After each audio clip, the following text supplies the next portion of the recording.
The rack. The rack was one of the most recognizable torture devices connected to medieval and early modern justice, mainly because it was used for forced confession. The accused person was tied to a wooden frame, and the mechanism applied increasing pressure until resistance became difficult to maintain. The purpose was not always immediate death, because authorities often wanted information. Names, accusations, or a confession that could support a case in court. A forced confession looked useful, but it did not always produce truth. It produced answers under pressure. A person in that position could say whatever the interrogator expected to hear. The rack was therefore more effective as a tool of control than as a tool of justice. Its power also came from fear, because the device itself showed what the court was able to do. Strappado. Strappado was simpler, but that simplicity made it practical. It didn't need a large machine or a special room. It needed rope, height, and full control over the accused person.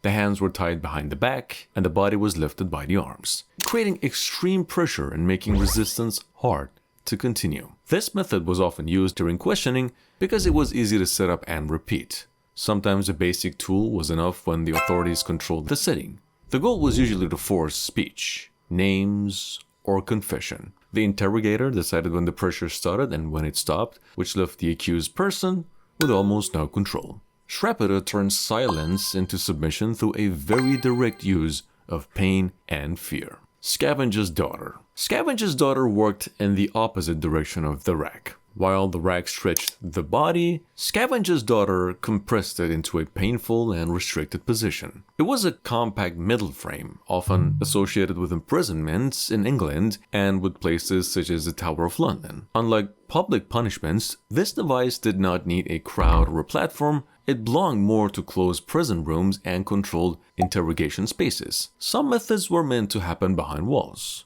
where officials could control the pace and the results. The person needed small, controlled devices that worked indoors.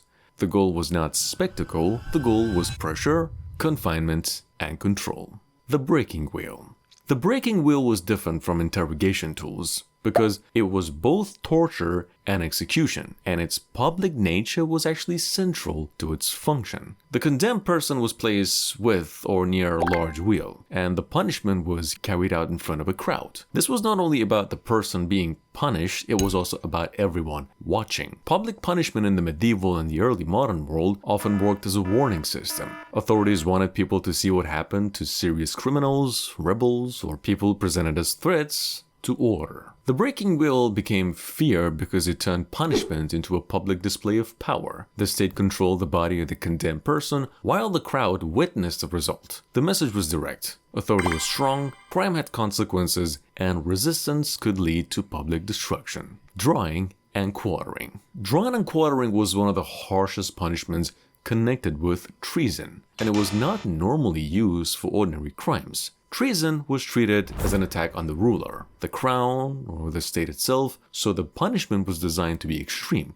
public, and politically meaningful, in which the condemned person was not only being punished as an individual, the state was using that punishment to speak to everyone else. The message was about loyalty and power. It showed that betrayal of the ruler would not be treated like a normal offense. It would be displayed as an attack on the entire political order. This is why this punishment was so severe and public. It was meant to destroy the person, damage the reputation, and turn the death into a warning. Historically, it functioned as legal violence used to protect authority. Burning at the stake. Burning at the stake was connected with religious and political crimes, especially cases involving heresy, witchcraft accusations, and threats to accepted belief or authority. Its use, in fact, changed depending on time and place, but the meaning was often similar. It was a public execution that combined law, religion, and moral warning.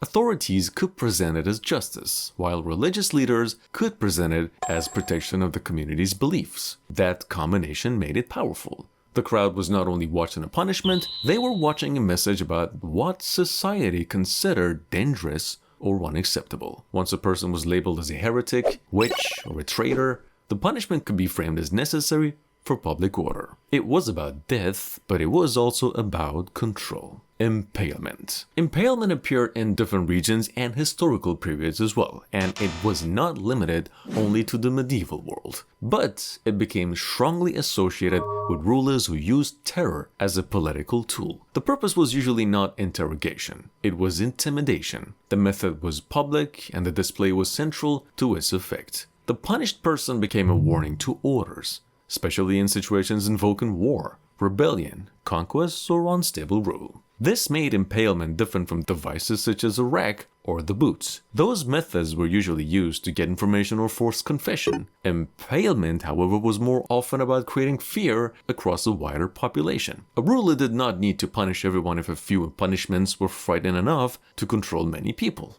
That was the political logic behind extreme public violence. It was brutal, but it was also strategic. The boot.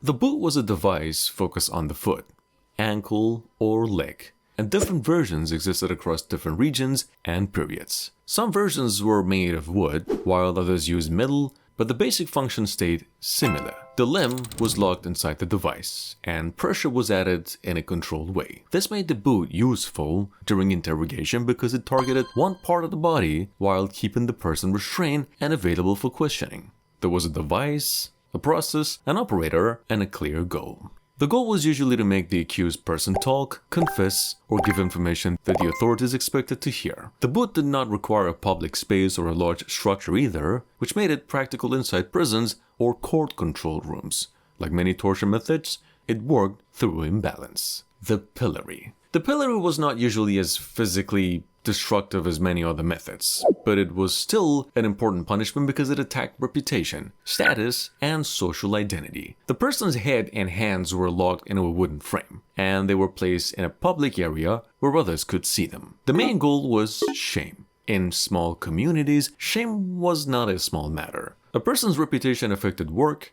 trust, family, standing, and daily life. The pillory turned the crowd into part of the punishment. People could mock the accused person, insult them, and sometimes throw objects, which meant the punishment could become more dangerous than it even looked. The state only needed a visible place, a wooden frame, and a crowd willing to judge. And lastly, the Iron Maiden. The Iron Maiden is one of the most famous torture devices in popular culture. The common image is a metal cabinet shaped like a human body. It has spikes inside, the person's locked inside the cabinet. This image became popular in movies, games, museums, and horror stories. The Iron Maiden in fact had a pretty strong visual effect because it combined confinement, fear, and physical threat in one object. The closed metal shape suggested total control. The spikes made the danger clear. This is why it became one of the most recognizable symbols of medieval cruelty. In torture lists, the Iron Maiden has strong appeal because it creates a simple and frightening image. But historically, there is no strong evidence that it was actually used in the Middle Ages.